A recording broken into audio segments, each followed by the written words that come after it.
Before we can proceed after doing our tension swatches, the first thing you need to do is treat that tension swatch as you would treat your garment when it was completed. So if you are going to wash it in the washing machine and dryer, throw it in the washer and dryer. You also need to block it with a steamer. And we have a steamer set up here for you to see the proper way to steam a swatch. First of all, you want to lay the swatch to the purl side and lightly apply steam, rolling out the corners that want to roll under.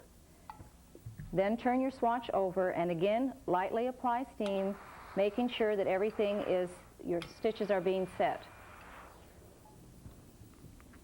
After you have steamed your swatches, then you can measure them.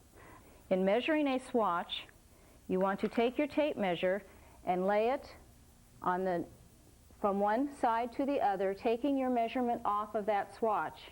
In this case, 20 stitches would equal 4 3/4 inches.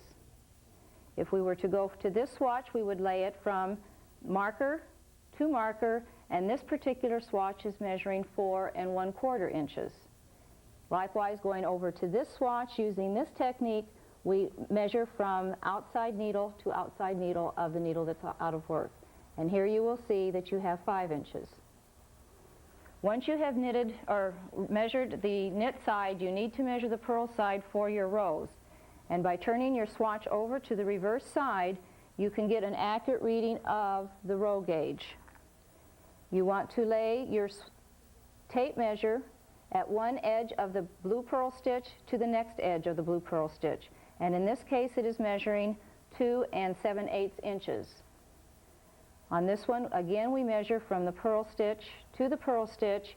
This one is giving us 4 1/4 inches. And if we were to use this one here, it is from the yellow to the yellow, giving us 6 inches. Once you have determined the measurement over 60 rows, 30 rows, and or the number of stitches you're working with, you divide that out and determine your stitch gauge.